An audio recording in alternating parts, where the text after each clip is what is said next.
막상 글을 쓰려니 그동안의 일들이 주마등처럼 스치고 지나가면서 눈물이 앞을 가립니다.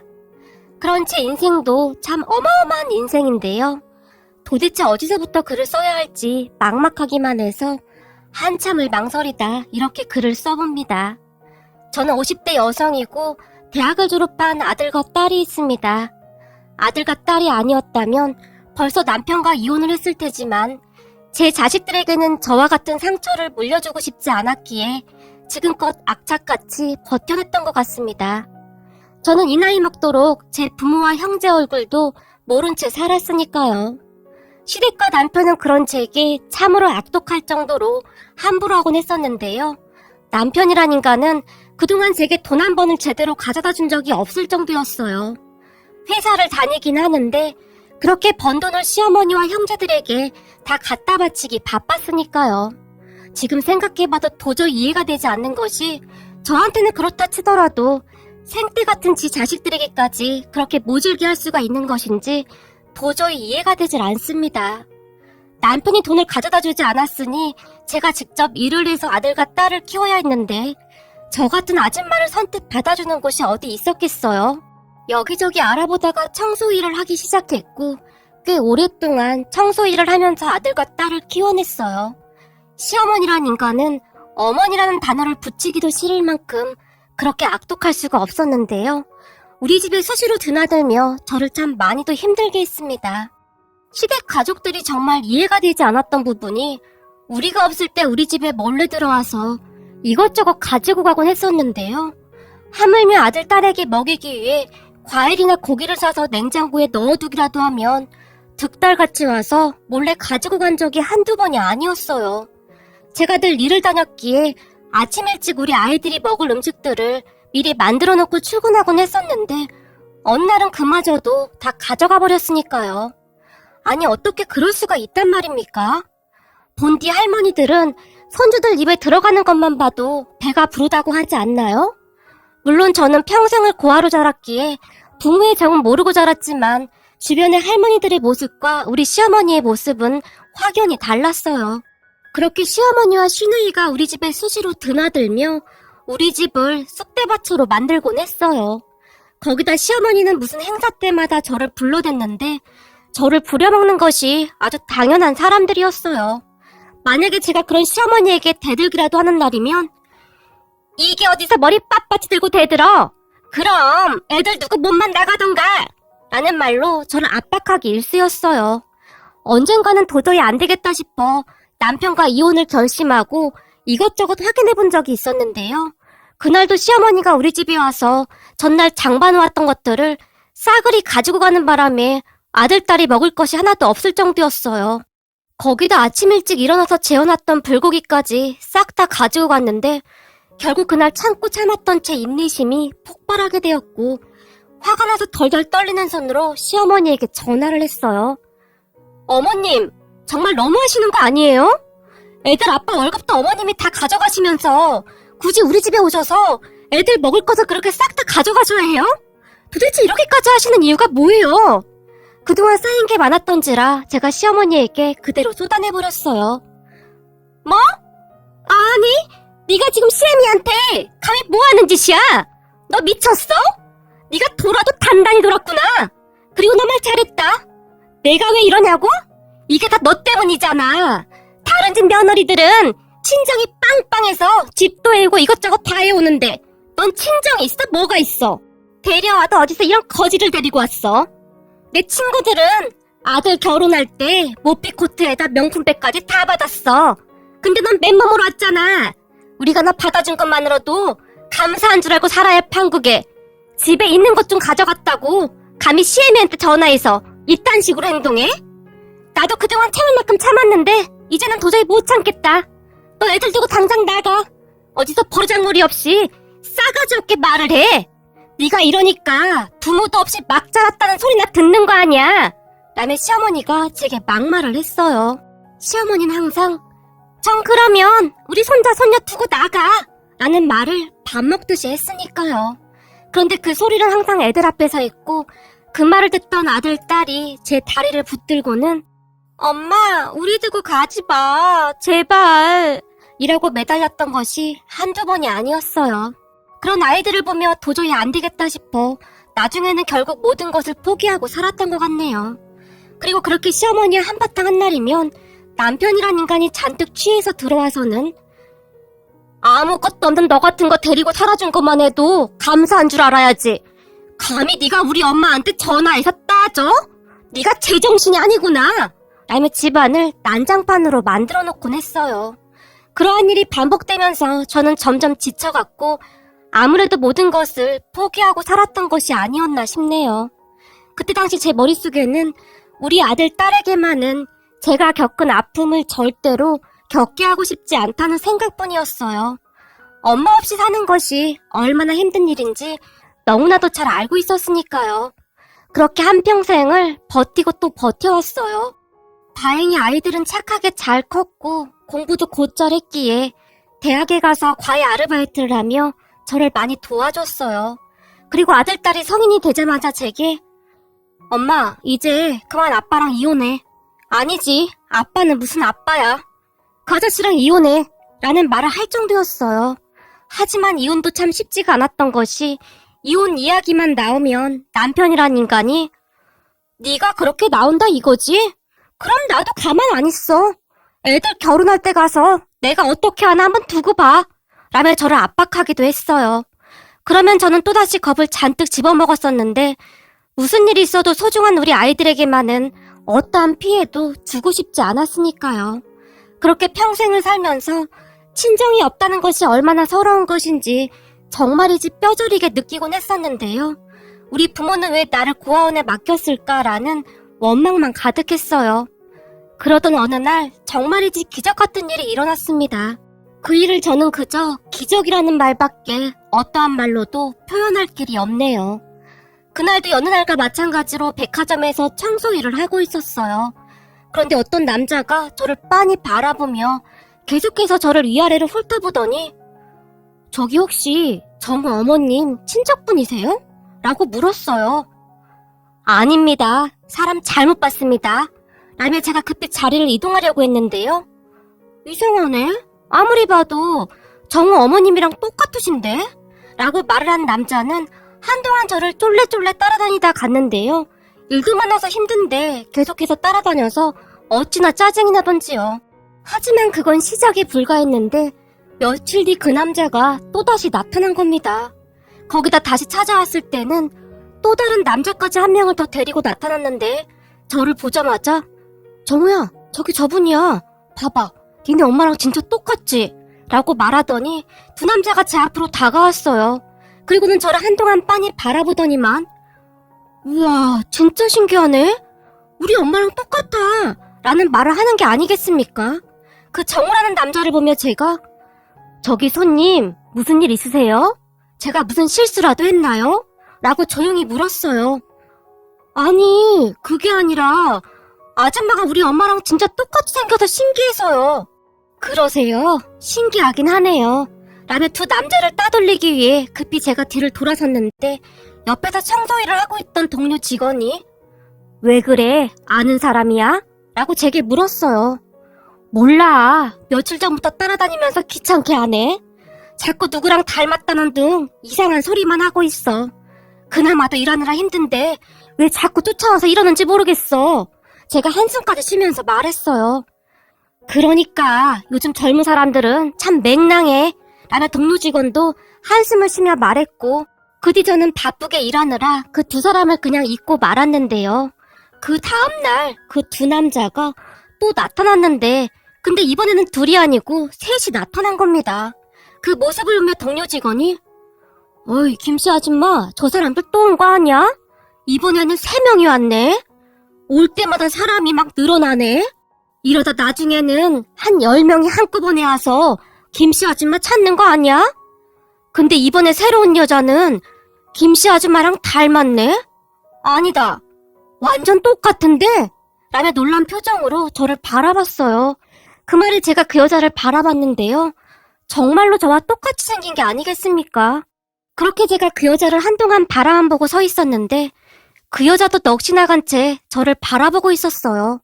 그러더니 그 여자가 순식간에 제게 다가왔는데 저기 죄송한데 성함이 어떻게 되세요? 라고 제게 물었어요. 저요? 저는 김순심입니다.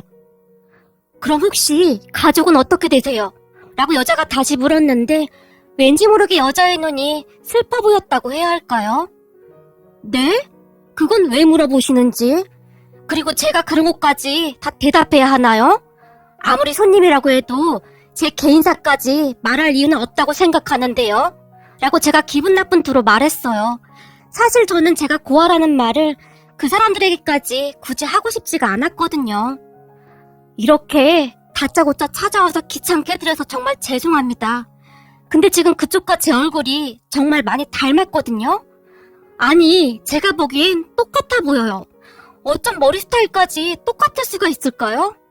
저한테는 원래 쌍둥이 동생이 있었어요. 그런데 아주 옛날에 잃어버렸어요. 그래서 말인데 혹시 그쪽이 잃어버린 제 쌍둥이 동생이 아닌가 싶어서 그럽니다. 여자가 제게 또박또박 말하고 있었는데 얼핏 듣기에 여자의 목소리가 심하게 떨리고 있는 듯 했어요. 네? 쌍둥이요? 그게 사실 저는 고아원에서 자랐습니다. 어릴 때 가족들이 저를 그곳으로 보냈다고만 들었어요. 저도 모르게 제 입에서 그 말이 나와버렸어요. 그런 제 말에 그 여자의 눈이 더 커졌는데요. 고아원이요? 확실해요? 혹시 다른 건 기억나는 거 없어요? 잘 생각해봐요. 그때 우리 엄마 손잡고 시장에 갔었잖아요? 근데 우리 엄마가 시장에서 돈 계산하던 사이 너가 없어졌다고 했는데 라며 여자가 제 어깨에 손까지 얹은 채 큰 목소리로 말했어요. 저기 죄송한데 저는 아무런 기억이 안 나요. 아무래도 그쪽에 찾는 사람이 아닌 것 같습니다. 제가 급히 말했어요. 그때쯤 주변 고객들이 우리를 바라보고 있었는데 괜한 소란을 피워 관리자에게 혼이나 나지 않을까 하는 생각뿐이었거든요. 하지만 여자가 저를 보며 네 이름은 김순심이 아니야. 난 정은숙, 넌 정은미. 그게 네 이름이야. 여자가 다시 확실하다는 듯이 말했어요. 저기 죄송한데 제가 지금 근무 중이니까 그만하시고 돌아가시죠. 라며 제가 뒤를 돌아섰는데 그 순간 그 여자가 제게 너 허벅지에 큰 점이 하나 있지? 라고 큰 목소리로 말했어요. 아니 그걸 어떻게? 제가 놀라서 그 여자를 바라봤어요. 은미야, 드디어 찾았구나. 우리가 널 얼마나 찾았는 줄 알아? 도대체 어딜 갔던 거야? 네가 시장에서 없어지는 바람에 엄마가 땅바닥에 주저앉아 얼마나 울었는지 알기나 해? 여자가 저를 끌어안고 대성통곡하기 시작했어요. 그 여자의 말에 따라 제가 기억을 더듬어 봤지만 얼핏 기억이 날 듯 말 듯 할 뿐이었어요. 하지만 쉽사리 기억이 나지 않았기에 저는 당황할 수밖에 없었는데요. 이 바보야, 네가 은미라고. 그동안 우리 가족이 어떻게 살았는 줄 알기나 해? 그동안 도대체 어디 있었던 거야? 그 시장을 수백 번은 더 뒤졌지만 널 찾을 수가 없었어. 그 바람에 엄마 아버지는 맨날 눈물바람이었고 도대체 너 어디 갔었던 거야? 라며 눈물만 뚝뚝 흘렸어요. 그런 우리를 백화점에 있던 사람들이 다들 바라보며 웅성거렸고 여자가 조용히 눈물을 닦더니 빨리 집에 가자. 엄마 아버지가 너 기다리고 있어. 라며 제 손을 잡아 끌었는데 넋이 나갈 대로 나간 저는 어떻게 해야 할지 모르겠더라고요. 내가 진짜 쌍둥이라고요? 라는 말이 제 입에서 튀어나왔는데 혹시나 가족이 아니면 어쩌지라는 생각이 가득했으니까요.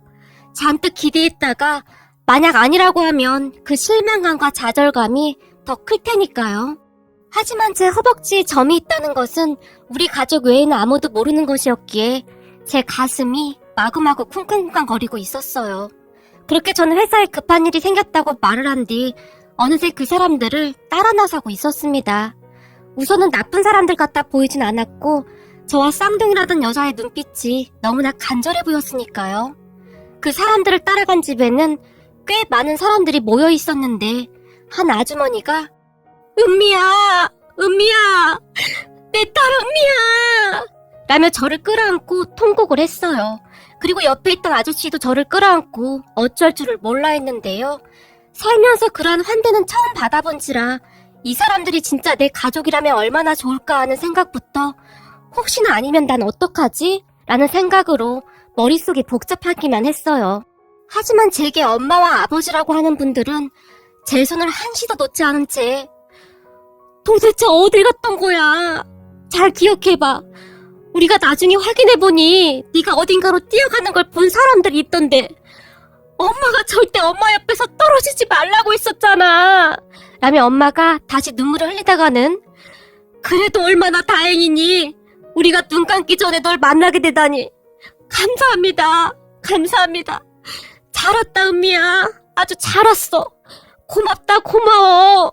엄마가 저를 끌어안고 눈물만 흘렸어요.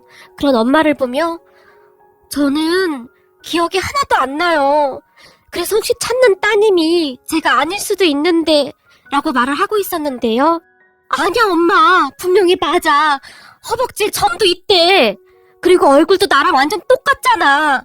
아니 어떻게 머리 스타일까지 똑같냐? 가족들이 아니면 못 알아볼 정도야. 분명히 쌍둥이 동생이 맞아. 저와 쌍둥이라는 여자가 상기된 표정으로 말했어요. 그렇게 어안이 벙벙해져 있던 제게 엄마가 네 방이다. 우린 널 한치도 잊은 적이 없어. 라며 안쪽에 있는 방으로 들어갔는데요.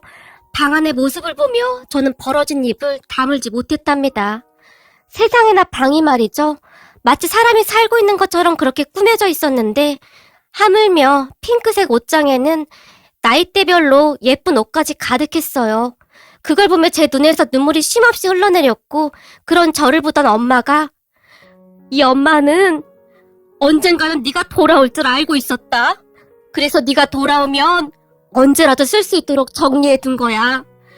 근데 왜 이렇게 오래 걸린 거니? 우리가 널 얼마나 기다린 줄 아니? 라고 다시 저를 끌어안고 눈물을 흘리셨어요. 알고 보니 제 쌍둥이 언니의 옷과 물건을 사면서 항상 제 것도 같이 샀더라고요. 그러한 것을 보며 부모님이 잃어버린 딸을 얼마나 기다렸는지 한눈에 봐도 알 수 있었어요. 그리고 그 순간 제 마음에서는 부디 이 가족들이 찾는 딸이 나였으면 얼마나 좋을까라는 생각으로 가득했는데요. 제 마음속은 여전히 불안했고 살면서 단 한 번도 그러한 사랑을 받아본 적이 없었던지라 어찌할 바를 모를 정도였어요. 그렇게 우리는 한동안 대화를 나눴고 전 제가 버려진 줄 알았어요. 우리가 살던 고아원에서는 다들 그렇게 알고 살거든요. 제가 눈물을 펑펑 흘렸어요. 가족들은 이미 제가 잃어버린 딸이라고 확신하고 있었기에 유전자 검사 같은 것도 원치 않을 정도였지만 제가 우겨서 결국에는 유전자 검사를 하게 되었어요. 정말이지 저는 너무나 간절했기에 모든 것을 확실히 하고 싶었거든요. 얼마 뒤 검사 결과가 나왔는데 역시나 가족이 맞았고 저는 엄마 품에 안겨 얼마나 울었는지 모르겠습니다. 엄마 아버지는 한시도 제 곁을 떠나지 않을 정도였는데 잠을 잘 때도 저를 데리고 잘 정도였어요. 그리고 우리 아들, 딸도 부모님 집으로 데리고 왔고 우리는 평생 느껴보지 못했던 행복을 느끼며 지내고 있었어요. 아들, 딸도 외가 가족들이 생긴 것을 참 좋아했는데 그동안 친가 가족들의 개차반 같은 모습만 봐오다가 따뜻한 외가 가족들의 말과 행동에 어쩔 줄을 몰라 할 정도였어요. 그렇게 나중에 알게 된 사실인데 우리 부모님 집이 엄청 부자였더라고요. 처음 집에 왔을 때는 어안이 벙벙해서 잘 느끼지 못했는데 집도 엄청 으리으리했고 아버지는 사업을 하고 계셨고 오빠 형부는 둘 다 의사라고 했어요. 그 바람에 우리 인생도 완전히 달라졌는데요. 우선 우리 아들은 하고 싶다던 대학원 공부를 더 할 수 있게 되었고 우리 딸도 집안 형편이 어려워서 못했던 것들을 마음껏 할 수 있게 되었어요. 어느 날 아버지가 우리 아들을 앉혀놓고는 나중에 경영 수업 받고 이 할애비 사업 이어받을 생각해. 우리 집안은 다들 의사한다고 저 모양이야. 그래서 내가 고민이 많다. 근데 아주 잘 됐어. 내가 알아보니 학교 다닐 때 공부도 잘했더구나. 그러니까 열심히 배워봐. 이 할애비가 이제는 나이도 많아서 힘들구나. 라고 말씀하셨어요. 그렇게 우리 아들은 가족들의 응원 속에 아버지의 일을 배워나가기 시작했어요. 그러던 어느 날 남편이란 인간이 전화를 해대기 시작했는데요. 사실 그동안 남편이 집에 자주 들어오지도 않았던지라 우리가 한동안 집을 비운 사실도 잘 모르고 있었던 모양인데 뒤늦게 알고 전화를 했고 제가 전화를 받았더니 다짜고짜 입에 담지도 못할 막말을 해댔는데 저도 모르게 옛 습관이 나와서 움찔하고 있었어요. 그런데 그러한 모습을 보던 제 쌍둥이 언니 얼굴이 굳어졌고 그동안 힘들게 살았다는 소리 들었어. 우선은 가족 찾았다는 소리는 하지 말고 내가 시키는 대로 해. 언니가 말을 하더니 제게 이것저것 지시를 내리기 시작했어요. 그리고는 우리가 살던 집으로 가서는 뭔가를 많이 준비하는 듯 했는데요. 쌍둥이 언니가 그동안 제가 살아온 기가 막힌 이야기를 듣더니 몸을 부르르 떨 정도로 분노했는데 남편 몰래 집에다 CCTV까지 설치했어요. 그때 전에 살던 집으로 돌아간 제게 남편이 어디 갔다 왔냐며 다시 막말을 퍼부었는데 저는 언니가 시키는 대로 그 모든 것을 다 녹음했어요. 그리고 얼마 뒤 시어머니와 시누이가 또다시 찾아와서 우리 집에 있는 것들을 고스란히 다 가져갔는데요. 하물며 이번에 우리 엄마가 사준 옷들을 옷장에 넣어뒀었고 쌍둥이 언니도 이것저것 옷들을 사서 더 채워두기도 했었어요. 거기다 화장대 위에 일부러 귀금속을 놓아두기도 했었는데요. 그런데 아니나 다를까 시어머니와 시누이가 와서 그것들을 싹 다 들고 가져가 버렸답니다. 그 모든 것들은 쌍둥이 언니가 집안 곳곳에 설치한 CCTV에 그대로 촬영이 되었고 저는 언니가 시키는 대로 시어머니와 시누이에게 전화를 했어요. 어머님이랑 아가씨가 혹시 제 옷이랑 귀금속 가져가셨어요? 너 돈 좀 퍼는가 보더라? 그런 건 도대체 어디서 난 거야? 네가 혼수해본 것도 없는데 내가 좀 가지고 온 게 뭐 그렇게 잘못된 거냐? 라며 시어머니는 오히려 뻔뻔하게 행동했어요. 어머님, 그렇게 막 가지고 가시는 거 도둑질인 건 알고 계신 거죠? 제가 물었고. 뭐? 도둑질? 이런 싹퉁바가지를 봤나? 너 진짜 막 나가는구나. 안 되겠구나. 내가 아범한테 말해서 이번에야말로 네 보르장머리를 단단히 고쳐놔야겠구나. 라며 전화를 끊어버렸어요. 그날 남편이 들어와서 집안을 쑥대밭을 만들어 놓은 건 말할 것도 없었고요. 저는 그저 아무 말 없이 남편이 하는 말을 그대로 다 녹음했고 남편이 흥분해서 날뛰느라 저를 밀치는 바람에 제 팔에 멍이 생겼는데요. 다음날 쌍둥이 언니와 함께 병원에 가서 진단서까지 끊었어요. 그렇게 시간이 얼마나 지났을까요? 우리 가족들이 시댁 가족들과 남편을 불렀는데 우리 친정 가족들을 보며 시댁 가족들이 놀라서 입을 다물지 못할 정도였어요. 그도 그럴 것이 제가 그동안 고아라고만 생각하고 살았는데 뜬금없이 친정 가족들이 나타났다니까 혼비백산할 수밖에요. 그렇게 우리 부모님이 남편에게 이혼하라고 말하면서 증거 자료를 싹 다 준비해서 보여줬고 그 인간들은 이혼 못 해준다고 뒤로 넘어갔는데요. 그 뒤로는 아버지가 고용한 변호사를 통해 소송을 준비해갔어요. 그동안 월급 한 푼 가져다 주지 않은 것도 이혼의 사유가 되더라고요. 제가 무지해서 당하고만 살았는데 가족들이 있으니까 아주 든든했어요. 그런데 그렇게 이혼 소송을 하고 있던 와중에도 참 기가 막힌 일이 일어났는데요.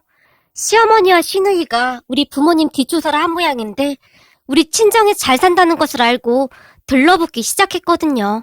어느 날 두 모녀가 용서를 빌고 싶다며 우리 친정에 찾아와서 무릎까지 꿇고는 울며 불며 생쇼를 해댔는데 두 모녀가 하는 짓을 차마 눈뜨고 못 보겠더라고요.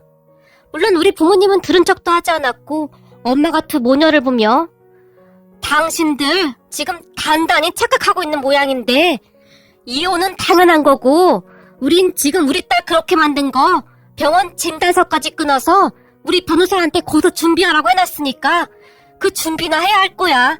우린 절대 합의 같은 거 없으니까 그렇게 알고 있어. 라는 말만 할 뿐이었어요.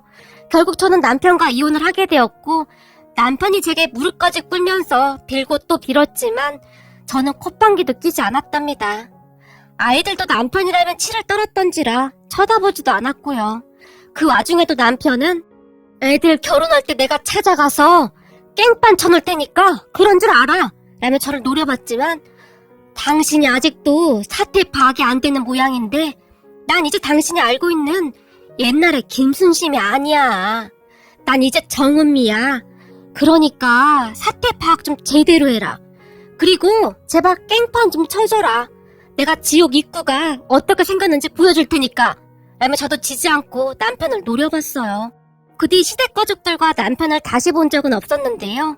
우리 친정 가족들에게 호되게 당한 뒤로 많이 놀라긴 놀랐던지 우리에게 두 번 다시 얼씬도 하지 않더라고요. 우리 부모님이 고용한 변호사가 아주 일 처리를 확실하게 했더라고요. 친정 없다고 그렇게 무시하더니 아주 꼴 좋다 싶었어요. 그리고 우리 아들은 현재 우리 아버지 회사에서 열심히 일을 배우고 있고 딸도 그동안 못 해본 것들을 하느라 아주 바쁘게 지내고 있답니다. 저는 요즘 가족이라는 말을 할 때마다 가슴이 벅차오르는데요. 매일 아침 눈을 뜰 때마다 혹시나 꿈이 아닐까 하는 생각마저 들어 아침마다 볼을 꼬집어 볼 정도랍니다. 이제부터는 우리 가족들과 행복하게 살았으면 좋겠습니다.